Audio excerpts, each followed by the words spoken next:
Nah, kemudian sekarang Pak kita bergeser ke hal yang kedua terkait bagaimana kita melihat persoalan pandemi ini kan juga menjadi fokus perhatian pemerintah Kota Bobok untuk melakukan vaksinasi terkait dengan 3 hal tadi.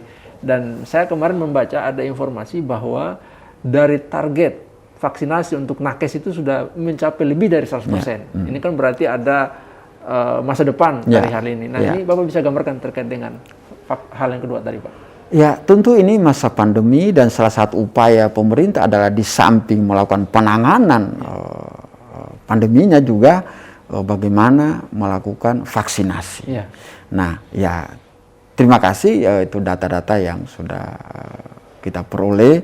Tentu ini harapan pemerintah. Nah vaksinasi di awal saya sampaikan tadi memang dilakukan oleh para petugas kesehatan, kemudian para ASN yang bersentuhan langsung di layanan publik, setelah itu ke masyarakat sebetulnya. Begitu. Nah ini harapan. Nah tentu vaksin ini di samping vaksinnya juga sosialisasinya masih dibutuhkan. Karena masih ada sebagian kecil masyarakat yang menganggap vaksin ini satu hal yang menakutkan, belum yakin lah mereka, curiga. Nah, di samping program vaksinnya dan cakupannya saya kira sudah bagus, masih perlu sosialisasinya, masih perlu membangun kesepahamannya tentang manfaat vaksin ini. Tentu secara teknis dinasnya lah yang terkait. Tapi saya ingin secara umumnya bahwa mari kita jelaskan sama-sama supaya masyarakat bukan lagi kita panggil supaya ikut vaksin, tapi kita harapkan masyarakat sadar dengan sendirinya datang ingin memvaksin dirinya karena adanya pemahaman tadi. Nah, salah satu itu juga komitmen pemerintah Kota Bobok 2021 bagaimana pemenuhan soal kebutuhan tenaga vaksin. Karena juga mereka penting, mereka adalah ujung tombak terdepan. Nah, kalau kita menggunakan analogi ujung tombak, tombaknya harus tajam. Begitu. Tidak boleh tumpul. Nah, supaya tajam bisa tepat sasaran, bisa sampai seperti harapan pemerintah pusat, maka mereka juga harus memiliki kesepahaman yang sama. Bagaimana menjelaskan kepada tentang pentingnya vaksin, apa yang kita negatifnya, apa positifnya. Begitu. Nah, yang terbangun masih lebih banyak anunya lah. Inilah tantangan. Tidak boleh kita berhenti. Begitu. Cakupan saya kira untuk target pertama sudah bagus. Tapi harapan kita seluruhnya tervaksin. Tentu mengacu kepada kebijakan pemerintah pusat. Karena soal vaksinasi ini juga regulasinya dari pemerintah pusat. Artinya aliran vaksinnya dosisnya dari sana, tapi dengan tidak menutup peran itu Kota Bobok tetap memfasilitasi ini dengan sebaik-baiknya sehingga semua segmentasi ini bisa disentuh Pak. Bisa disentuh, harapan kita. Target kita bisa semua masyarakat lain. Tentu ini keterbatasan pemerintah secara bertahap. Tapi yang kita inginkan sosialisasi awalnya di samping masyarakat bagaimana menerapkan protokol kesehatan konsisten. Karena jangan juga kita beranggapan bahwa kalau sudah divaksin sudah seenaknya. Sudah divaksin tapi tetap menjaga tetap menerapkan protokol kesehatan. Walaupun kita sudah divaksin. Saya sendiri sudah vaksin kedua, alhamdulillah. Dan saya juga harus berani menyampaikan kepada masyarakat bahwa saya sudah 2 kali vaksin. Dan tidak ada masalah. Alhamdulillah belum ada keluhan. Baik vaksin pertama maupun vaksin kedua. Ini juga saya berharap kepada teman-teman yang lain. Begitu. Jadi bukan hal yang tidak mungkin lah negara ini, pemerintah ini mau menciderai rakyatnya, mau membunuh rakyatnya. Saya juga belum baca konsep-konsep bernegara, menciptakan negara ini untuk membantai rakyat.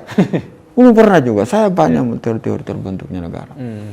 Nah ini peran kita semua. Dan saya sekali lagi menyampaikan kepada masyarakat bahwa saya termasuk orang sudah divaksin. Mari kita sama-sama. Bahwa ada kejadian-kejadian insidentil, saya kira itu di luar yang saya maksudnya. Tapi saya sendiri alhamdulillah dan staf di Bapeda ini sudah vaksin kedua. Gitu, walaupun ada 1-2 karena hamil tidak bisa ikut, yaitu karena pertimbangan medis. Sudah secara screening. Melalui pertimbangan medis tidak bisa divaksin. Tapi tidak akan mengurangi kewajibannya. Setelah selesai proses persalinan, vaksin kembali. Betul. Saya berharap ASN menjadi contoh bagi masyarakat bahwa vaksin ini kalau kita juga pasti tidak berbahaya, kita takabur namanya. Tidak boleh mendahului yang maha kuasa. Tapi kita sudah memulai itu dan masyarakat kami berharap tidak usah khawatir lah dengan hoax yang diproduksi. Betul. Gitu, Ini Pak, terkait dengan hoax ini, kira perlu kita uraikan lebih dalam sehingga mereka tidak terkooptasi dengan berita bohong seperti itu. Kira-kira gimana yang harus disentuh sehingga masyarakat lebih percaya dan sukarela untuk divaksin? Ya, pertama sosialisasi tadi, penjelasan kepada masyarakat. Tentu pemerintah tidak bisa hadir dengan tangannya sendiri, melibatkan semua pemangku kepentingan, melibatkan mitra-mitra, kan banyak organisasi kepemudaan, organisasi-organisasi yang bergerak di bidang kemasyarakatan, wanita-wanita penggerak ekonomi, organisasi wanita yang selalu memberikan edukasi kepada masyarakat. Kita libatkan kepada semua pihak, harus menjelaskan ini. Begitu. Tentu sekali lagi dengan tidak boleh takabur. Tapi kembali saya sampaikan tadi, pemerintah tidak bisa sendiri. Semua harus turun tangan, menjelaskan kepada masyarakat tentang pentingnya vaksin. Dengan prinsip yang pertama tadi, saya kira kan sekarang hoax ini katanya seolah-olah pemerintah ingin aneh-aneh lah, begitu. Saya hakul yakin tidak ada niat pemerintah untuk menjerumuskan rakyatnya. Tidak ada. Saya jamin itu. Apalagi di Kota Bau. Tidak ada niat kita untuk semata-mata ini dalam rangka mencapai kesejahteraan sesuai amanat Undang-Undang Dasar 45. Begitu. Mencerdaskan kehidupan bangsa, memajukan kesejahteraan, mencerdaskan kehidupan bangsa. Begitu. Artinya dengan katakan bahwa ini kita tidak melihat publik atau masyarakat ini sebagai objek, tapi kita semua adalah subjek. Subjek. Bagi harus divaksin. Begitu. Jangan kita pidato-pidato vaksin, kita sendiri belum vaksin.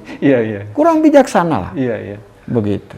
Jadi kalau kita mengajak handai tolan keluarga, kerabat, teman sejawat, rekan, kolega kita di kantor untuk vaksin, kita harus sudah divaksin duluan. Begitu. Bagaimana dia mau ikut kau kalau sendiri? Tidak mau vaksin kok. Kau belum vaksin, kau sudah panggil orang. Vaksinlah dirimu. Begitu. Betul.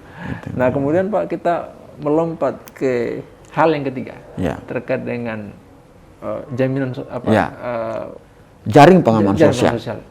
Apa yang bisa Bapak gambarkan soal itu, Pak? Nah, terkait dengan jaring pengaman sosial ini kan sebetulnya mengarah kepada bantuan-bantuan sosial yang bisa menyambung kehidupan kaum penyandang sosial ini, penyandang kesejahteraan sosial istilahnya. Bagaimana memberikan bantuan kepada mereka ini untuk tetap bertahan hidup. Utamanya para penyandang kesejahteraan sosial, banyak lah, ada lansia di dalamnya, ada difabel di dalamnya, ada orang cacat di dalamnya, ada macam-macam lah, macam-macam. Nah, tentu hasil rapat koordinasi kami dengan dinas terkait yang menangani dinas sosial, di samping penanganan bantuannya, juga bagaimana melakukan pemutahiran data. Karena bagaimanapun, apalagi dengan bantuan COVID yang lalu, sebagian orang menyatakan bahwa ada beberapa data belum valid, kita harus akui itu. Gitu. Nah sekarang 2021 ini dinas sosial fokus melakukan pemutahiran data.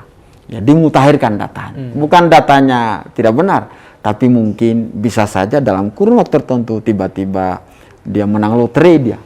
Yang tadinya miskin tiba-tiba kaya raya dia. Nah ini kita mutahirkan. Yang tadinya belum berhasil sekarang tiba-tiba sudah menjadi ASN dia. Atau sebaliknya. Yang tadinya hidupnya secara bagus karena kondisi sesuatu, maka dia menjadi bangkrut, menjadi melarat. Dia harus bijaksana juga. Jangan karena kita lihat kemarin dia bagus usahanya, kemudian kita tidak tanyakan lagi. Ternyata dia sudah di PHK sekarang. Sudah kolaps dia. Maka ini perlu kita rangsang kembali. Jadi fokus kepada pemutahiran data sekarang. Begitu, supaya bantuan ini betul-betul tepat sasaran. Begitu. Nah, sekali lagi data ini penting. Karena kami juga berharap bahwa data yang dimutakhirkan sebetulnya menjadi satu basis data ke depan. Begitu. Ya, dengan juga sambil edukasi bahwa bantuan ini sifatnya sementara, jangan juga bergantung di bantuan, tetapi ini sementara untuk mempertahankan hidup di masa COVID-19 ini. Itu juga harapan kita, bantuannya tepat sasaran, begitu, terkait dengan jaring pengaman sosial ini. Gitu. Boleh tahu Pak, ini jaring pengaman sosial kita sudah berapa lama berjalan, berapa bulan Pak tepatnya? Pokoknya sejak awal pandemi, tapi yang masif ini kan di tahun 2020 sebetulnya. Gitu ya. Masing-masing, sebenarnya masing-masing kementerian ini ada programnya. Gitu. Sehingga kita harus mengakui bahwa memang penanganan COVID ini kan mungkin belum memenuhi harapan semua orang. Tapi bicara pandemi COVID-19 ini saya kira ini wabah baru, belum ada satu negara pun di dunia ini yang punya pengalaman menangani ini. Betul. Belum ada di negara kita ini yang pengalaman menangani ini. Nah, sehingga kalau ada beberapa regulasi yang berubah, tentu kita pahamin karena menangani pandemi ini semua baru belajar ini. Tidak bisa kita studi banding di mana, di sana pernah ada COVID kita belajar. Tidak ada, semua ini hal baru, dan kita menyelesaikan pun juga sangat hati-hati dan tetap harus cepat, tapi tetap mengacu kepada regulasi. Jangan juga kita bersemangat tapi menjadi melanggar ketentuan. Gitu. Tapi aku yakin pemerintah sudah melaksanakan tugasnya. Menangani. Pemerintah Kota Bau-Bau telah menindaklanjuti perintah pemerintah pusat tentang menangani COVID ini. Tentu belum akan sempurna seperti harapan semua orang. Karena sekali lagi ini menangani pandemi ini kita baru belajar semua. Belum ada pengalaman di daerah lain di Indonesia ini sehingga menjadi acuan. Begitu. Jadi kalau ada sedikit kurang, mari kita bukan mentolerir, tapi mari kita memberikan saran bersama-sama, kita perbaiki. Kalau ada kekeliruan penanganan di lapangan, kita akan perbaiki itu. Karena pembangunan tidak ada akhirnya, terus berkembang, terus berkembang. So, andai kata pembangunan berakhir, mungkin negara Dubai sudah berhenti membangun, karena sudah sejahtera, sudah tercapai tujuan berbangsa bernegaranya. Tapi kan terus berkembang, zaman sampai kiamat ini. Baru kita berhenti ini, begitu. Nah, itu untuk jaring pengaman sosial. Jadi sekarang fokus kepada pemutakhiran datanya.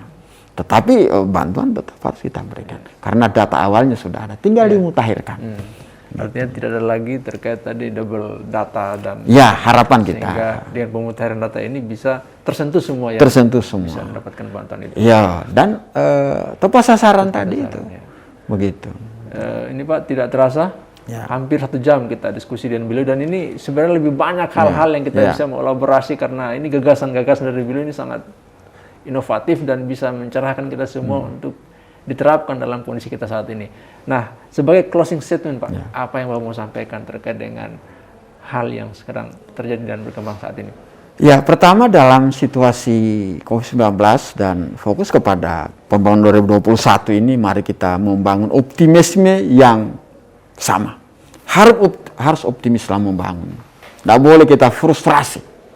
Begitu. Dan mari kita bekerja sesuai tupoksi kita, Kota Bau-Bau, dan harapan Bapak Wali Kota dan Wakil Wali Kota telah melimpahkan semua urusan kepada semua SKPD. Nah, mari kita jalan sesuai tupoksi kita masing-masing. Dan tetap saling berkoordinasi untuk mencapai tujuan bersama, tujuan yang telah kita tetapkan sebelumnya. Dan yang kedua, mari kita membangun komitmen yang besar kita, komitmen bersama. Sebab organisasi apapun untuk mencapai tujuannya harus ada komitmen. Nah, sepanjang tidak ada komitmennya, semulia apapun tujuannya, sebaik apapun, menurut saya sulit dicapai. Mari ini tugas mulia, dibebankan di pundak kita, negara mempercayakan kepada kita Kota Bau-Bau untuk menjadi katalisator, menjadi pengarah. Pemerintah bukan lagi mendayung, tapi mengarahkan, steering bagaimana mengarahkan, sehingga pelaku-pelaku ekonomi tetap berjalan, tetap tumbuh, dan pada akhirnya kesejahteraan mereka masyarakat Bau-Bau bisa kita capai. Ya.